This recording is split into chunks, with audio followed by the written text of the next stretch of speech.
When my brother and I were starting our first company, instead of getting an apartment, we just rented a small office and we slept on the couch. And we showered at the YMCA, and we're so hot up we had just one computer. So the website was up during the day, and I was coding at night. 7 days a week, all the time. So briefly had a girlfriend in that period, and in order to be with me, she had to sleep in the office. So work hard like every waking hour. It's the thing I would say, particularly if you're starting a company. And I mean, if you do simple math, say like, okay, if somebody else is working 50 hours and you're working 100, you'll get twice as much done in the course of a year as the other company.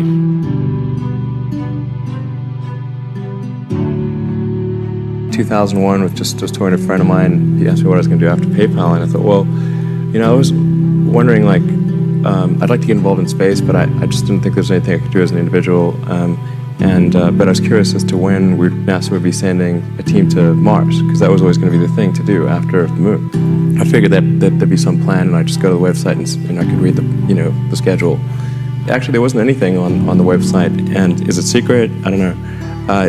But it turned out that NASA had done a study on what it would cost to do a manned Mars mission, and this was under Bush the First. In his first, he asked for a 90-day study shortly after taking office, and NASA came back with a $500 billion price tag. And he said, okay, maybe not.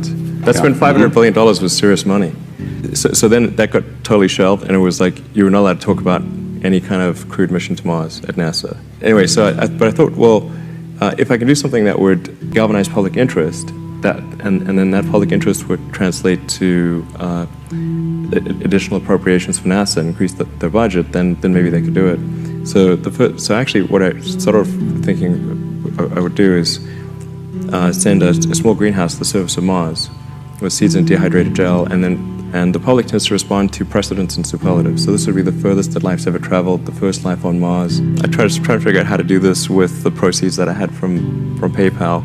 And I was able to figure out how to get the cost of the spacecraft down and the communications and the little greenhouse and everything. But the one thing I couldn't compress was the cost to launch, because there are only a few options. And the US options were way too expensive. And so I ended up going to Russia 3 times to try to buy.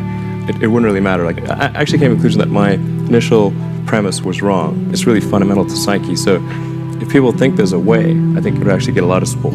It can't be just banging your head against the wall. I got to believe that this can be done without breaking the federal budget. So that's when I said, okay, well, is there some way to affect the cost of space transport? And got together with a group of people over a series of Saturdays just to try to understand, is there something fundamentally super expensive about rockets, or can the cost be substantially improved? We had a bunch of those kind of brainstorming sessions, and I couldn't see any fundamental obstacle to improving the cost of rockets. So that's when I started SpaceX. At the point, I would say the probability of success was definitely less than 50%. I thought it would most likely not succeed, but it was worth a try.